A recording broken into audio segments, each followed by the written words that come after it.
Hey guys, it's John, and welcome back. We're gonna be looking at something different today. I want to take a look at animation cells. I also collect animation cells, basically because of one man, now maybe two people. Black Star here. Now, Black Star and Warlock are two separate pieces. Down here, you can see that the actual registration marks and cell, like scene markings, are still there. He-Man on Battle Cat with an actual He-Man background. That's the only background I own for He-Man. I only have one background. But I got a bunch of He-Man cells. Signed by Thomas Cook. Now, I met a guy named Michael, and he had a whole box of these. Well, he had a garage full of file boxes of these animation cells. He worked for Filmation and for Hanna-Barbera, and various other smaller companies as well.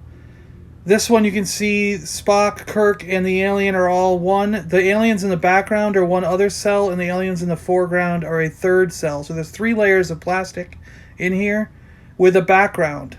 So that's how they layer them, because they're clear plastic. But you can kind of see that the ones in the background are a little more faded than the ones in the foreground, because there's 3 layers of plastic on that far one. Samwise in Lord of the Rings, the Rankin and Bass version with a background. I really think this is cool to have. I like this one a lot. And you can see here, because the layers aren't exactly matched up, so you can see the different layers, because I didn't line it up exactly correctly when I framed it, I guess. But you can see the different layers there. But like I said, I met a guy named Michael when I lived in Seattle. He came in the store looking to buy some stuff, and we got along, and he invited me over to his house. In his garage, he had file boxes, floor to ceiling, full of animation cells. And he was so nice and generous to give me a box. And I'm going to take you through some of the stuff and also pass along some of the knowledge that I learned. Like you can see here, like if you go in tight, this is how it would look on the camera, in a sense. Like they found this giant well. But around the edges, you can see that the, registration marks are there.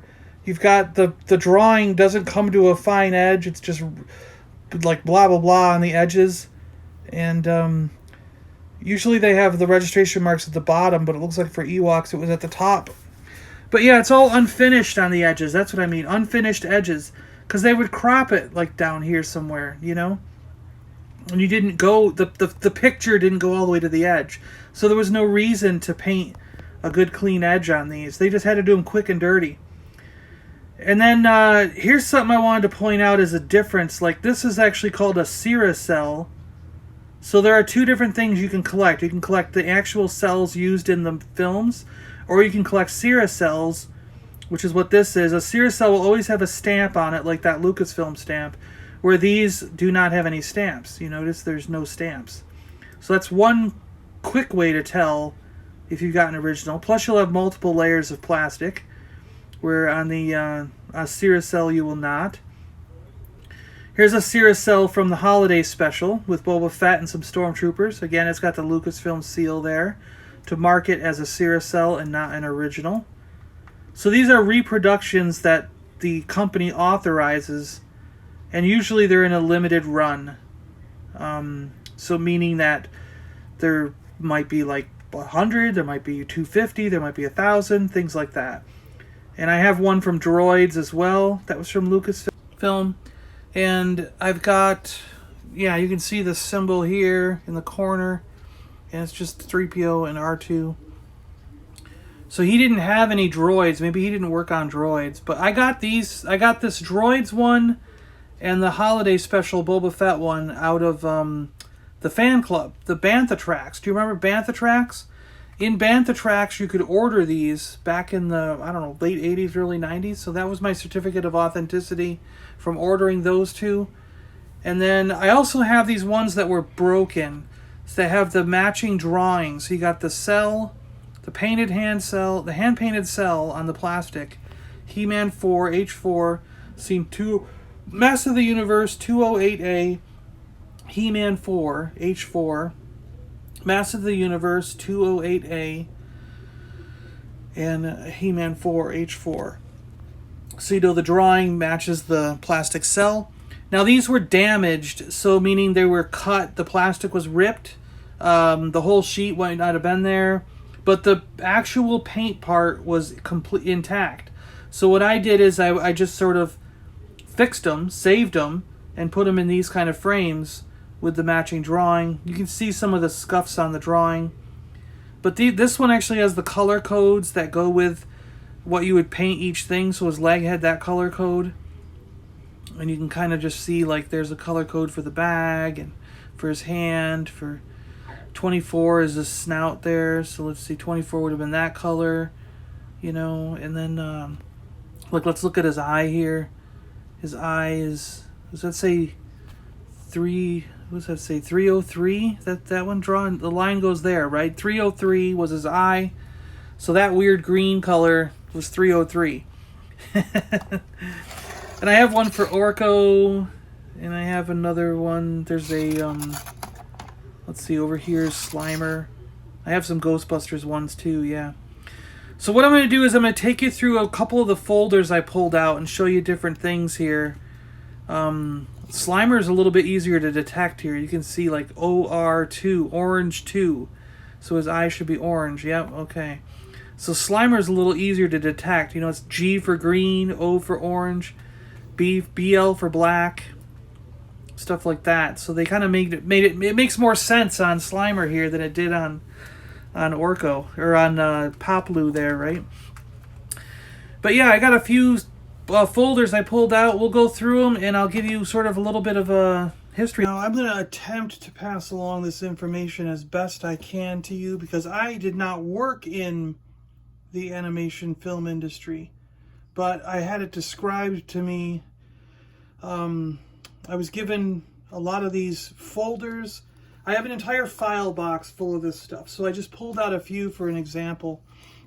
And I wanted to go through and sort of show you the process. Like I guess I could start up here, because you know this is a Filmation project. This is the Filmation folder. And MU is Masters of the Universe, episode 85. And it's got some Stark backgrounds.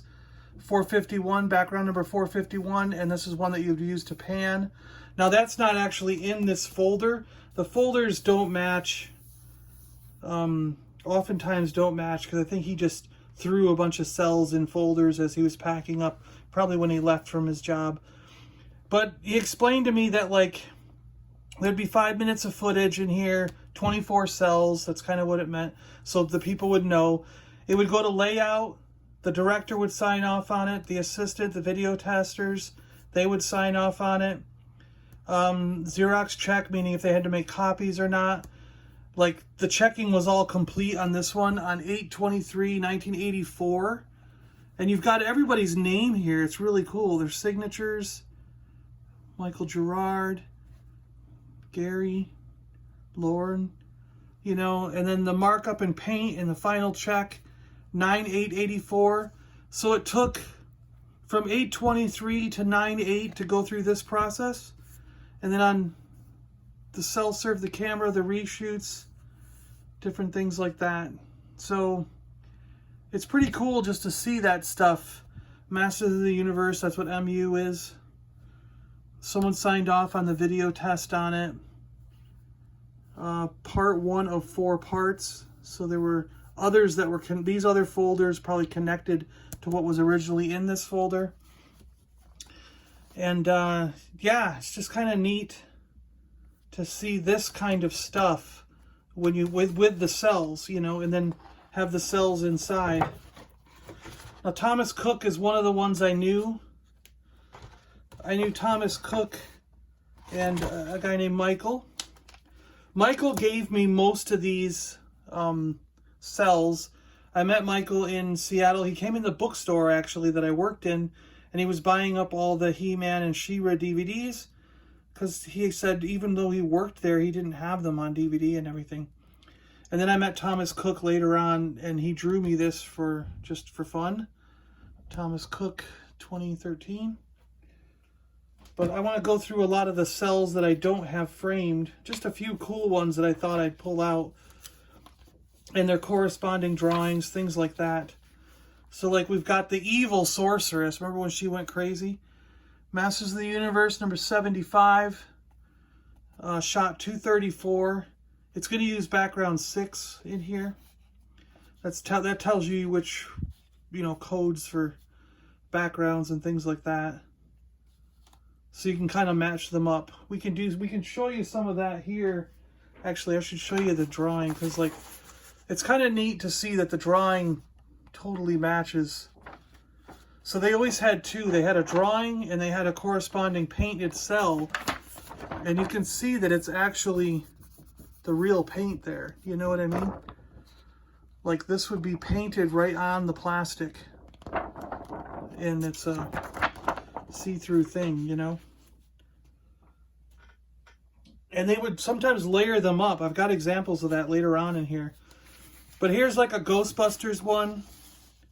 And you can see on this side it's just really painted, hand painted. If you could feel this, you'd feel bumps. But like, if you can get an idea of this background, so the background doesn't have to go all the way to the edge, because I'll give you an idea. And it didn't need to show their feet either, because you would have this background, then you would put the characters on the background. You'd take a photo of them, say, over here, and there you go. You've got them in that scene. Now you move them a little bit and take another photo. Then you move them a little bit and take another photo. So they're walking through this scene now that you've got. So as an animator, you would just go picture, picture, picture, picture, picture, picture, picture, picture, picture, picture, picture. And they've now walked through this scene and walked off the side. And that's why the rest of the image is clear. It's on a clear plastic. So you can leave the background and just have them kind of walk along. You get it, right? So that's a really cool thing to have. I like these Ghostbusters. They were cool, right? So much fun. So here's just another background. Here's a background with like a tape thing. So sometimes you would just need a brick wall.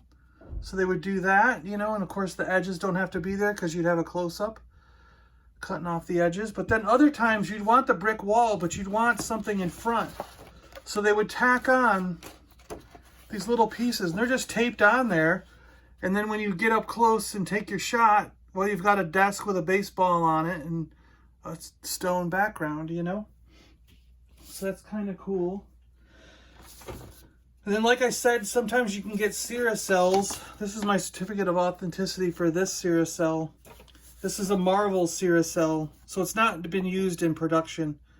But it shows you that Marvel has certified it as a valid Seri-Cel. It is a shot from one of the cartoons, but it's just been mass-produced. And you can tell that the back is different. This is a good way to tell if you're looking at a Seri-Cel or if you're looking at a real one. Not only will you have the marker like we showed with the Lucasfilm ones, but you'll also be able to flip over the clear plastic and see that it's some solid color or something because it's been printed on there, not hand painted. And my Seri-Cel in this case is number 381 out of 1,000. So usually these are done in limited runs, just like the Star Wars ones were. And now we have another, looks like another Masters of the Universe one from Filmation.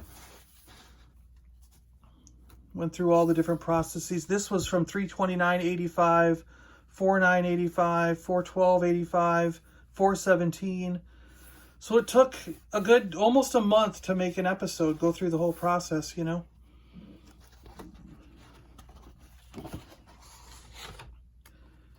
This one, let's see, what was this one for? Oh, it looks like MU, must be Masters of the Universe again. But it was probably a folder full of backgrounds, still shots for them.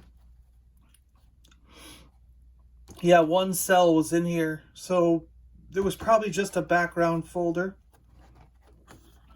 Christmas, look at that. Maybe it was the Christmas special. That'd be cool. But yeah, like I said, I just got a bunch of random folders that he gave me, and they didn't always match what was inside. So it's kind of like, I don't have folders that match the interior, you know what I mean? He just shoved cells in folders and gave me a whole box of them. So this is from Ewoks. This is an interesting kind of thing. So these are what the Ewoks use to carry stuff around in. And this is kind of like a color chart. I don't know if this means episode 92 or not. This was approved March 8 of 85. And it has all the color codes. So red 20, gray 12, yellow green 13, sunflesh 12, ochre 12, green 14. Eyes and teeth are going to be tan 6. You know, brown 16 over here. And then when they're at a distance, you're going to just sort of mute them out. Brown 12, red 20. You know, not as much detail. So they just kind of have like distance versions and close-up versions. And this kind of color charts, they're actually harder to find than finding a full-on cell, you know. And look at this, they still got the tape on it and everything. This crappy tape and stuff. Because, you know, it's actually 2 different plastic layers, see that? And a drawing layer. So that's interesting. Yeah. The saddle, I bet, well, I don't know what's going to come off. If I don't want to take it apart because they taped it and I like having it that way. But Ewoks, you can see up there. But yeah, I mean, this is the tape that the guy who worked on this put on it. So it's like, I'm just keeping it together, you know, because that's how it originally came, you know. It's like, keep it true to its natural state, right? More backgrounds, scene 303. Backgrounds, and of course you can see the registration marks that I was talking about on the ones that were hanging up. Background 120. It's got like a cave with, you know, we're going into a cave or something. And these are all hand painted, by the way. They're just like pieces of paper with painting. You can feel the paint if you were to feel this. It's really cool. Sort of watercolory type stuff. Now this is an example of what I was talking about out there, how we have Black Star, a little one there, and we have Warlock. And if you look here, Black Star 1A, Warlock 1A. So you know Black Star and Warlock go together. This is the Black Star show, 173A, so it's shot 173A. So you know they go together. You match up the registration marks. There'd be pins on the table, and the pins would go through these holes, and it would allow you to line them up. And if you just line them up yourself, trying to get them in the right spot, you'll see that Black Star is now riding on Warlock, and it looks like it's one, but really it's 2 pieces. Get that? So you just line up these registration marks down here on the bottom, and you'll end up with a Warlock riding, or a Black Star riding Warlock. And his little leg sticks out the other side. You know, it's like, it just kind of matches up pretty good. It's kind of a neat thing. This is just a drawing. I don't have the accompanying cell for that, nor do I have the drawing that goes with this cell, you know. So I kind of just have these together just to keep them together. One of Slimer rolling around upside down or something. Maybe it went this way. This one could have had registration marks at the top. Looks like it because this is drawn 44A15. But yeah, you could see the drawing and the thing. And they were just marking out what the television screen would be so they could get a good size comparison. But he could have been doing one of his little flips things. Oh, this is the drawing that goes with the one we saw earlier. Is that right over here? Hold on a second. I might put those together. Yeah, see, this drawing matches these guys, so I might put them together. So I have them together. Yeah, good idea. Okay, and then we have this is the Ewoks drawing that matches the one that's hanging up. And then this is, oh, this is a really good one. So, Wicket and Milani, sitting there, and they have all the color codes, various notes and everything. I mean, it's so combobulated, you're not going to be able to make heads or tail out of these. But what's interesting is this is like one where they would keep this the same. They would leave this and put different eyes on so he would start to blink, you know? So once his eyes started shutting, you put one that's slightly more closed, one that's slightly more closed. Take this off, put one on that's totally closed. Take this off, put one that's slightly open. Take this off, put one on that's that's all the way open. And sometimes you could raise them for, what? Oh my gosh. So it's like, you know, they could use the body to stay still and just use an overlay to change the facial expression. And you can sort of see how that works. And these match up like scene 76, 76, you know, so they match up there. Z6, Z6, you know. And again, if you match up the holes on the bottom, they end up looking pretty good. It's kind of a neat one there because you can see the difference in how they would do facial expressions and things like that. And here we have the main dude there. I don't remember his name, but Wicket and Poplu. Was that Tebow? Did they call him Tebow in the? That might have been. I don't know. Wicket used to go, "Oh, come on, Tebow, we want to go," but I don't remember which one was Tebow. Okay, we got another Masters of the Universe folder. This one might match. Masters of the Universe 61, 201. I think this might be the folder that matches. See? Masters of the Universe 61, 201. And it said there was 21 cells in here originally. But I think a number of them are gone.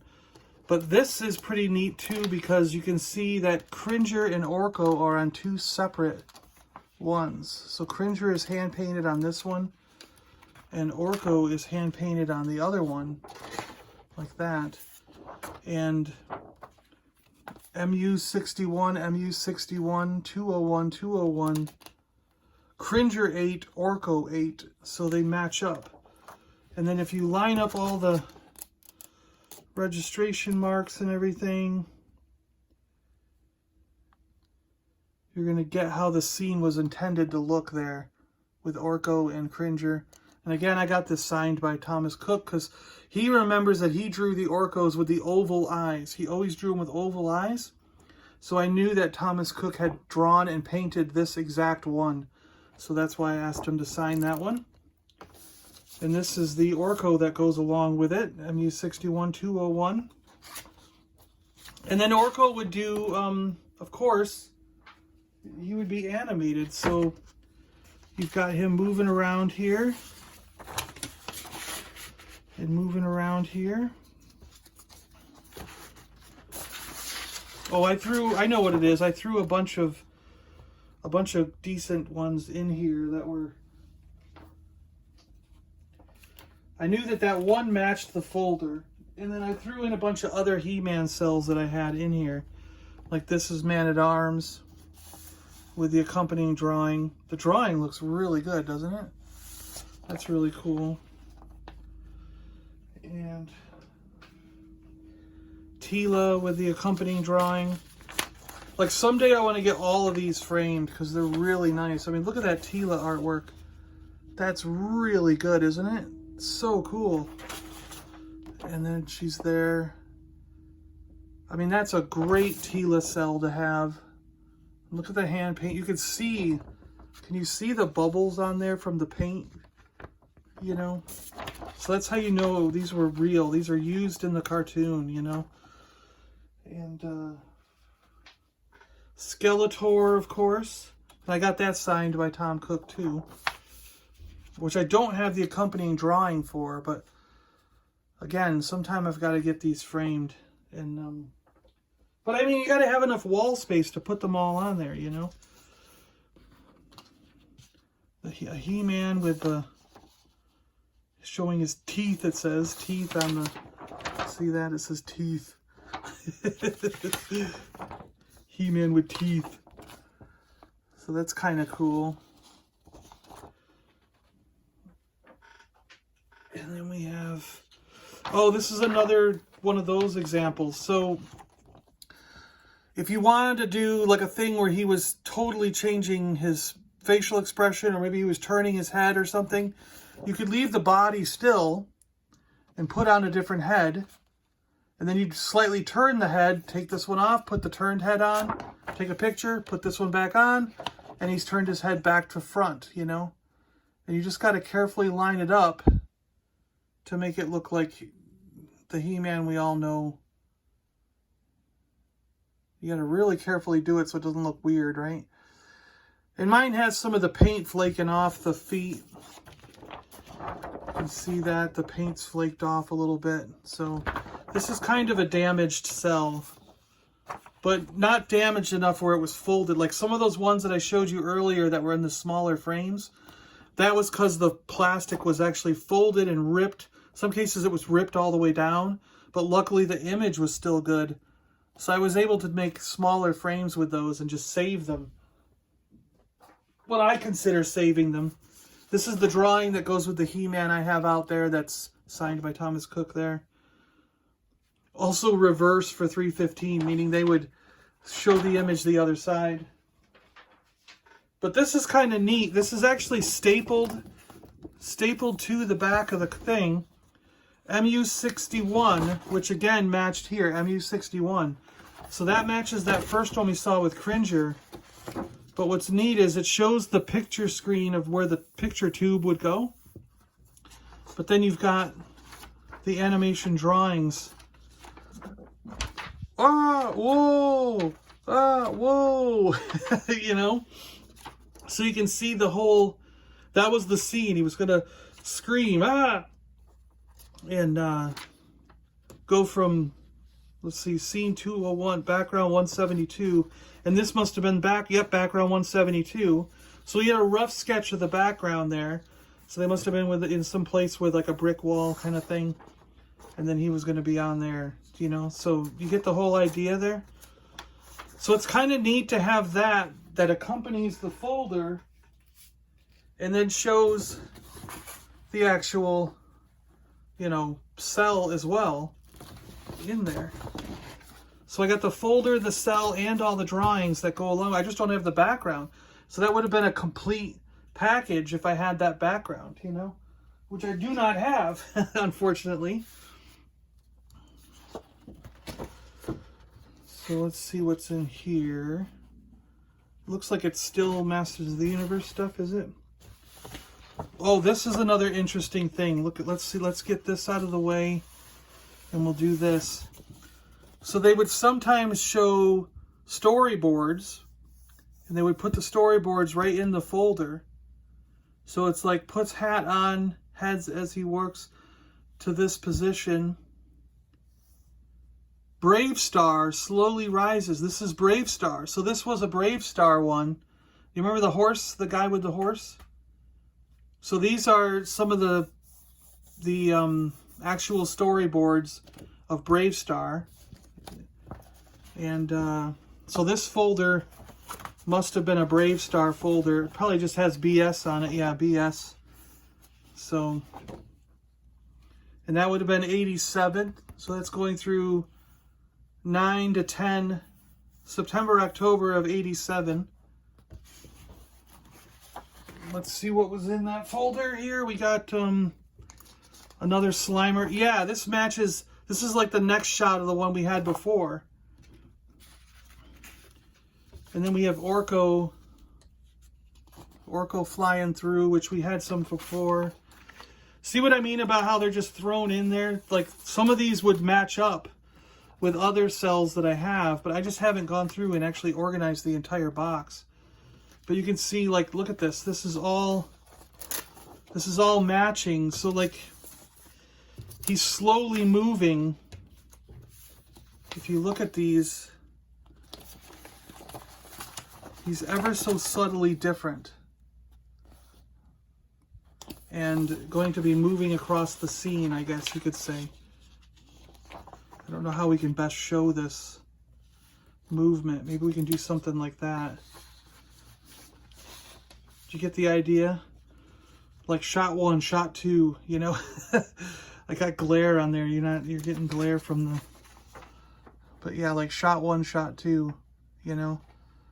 His hand, look at the right hand. Both his hands are moving slightly, and his hat tilts down. You see that? So it'll give you that illusion of movement. Let's see, that one went with that one, that one went with that one. Yeah. And you can see that this is Orko shot 12, Orko shot 13. So it goes 12, 13, you know? And then we have Orko shot number 6. Oh, we got a man-at-arms here. That's another pretty good man-at-arms.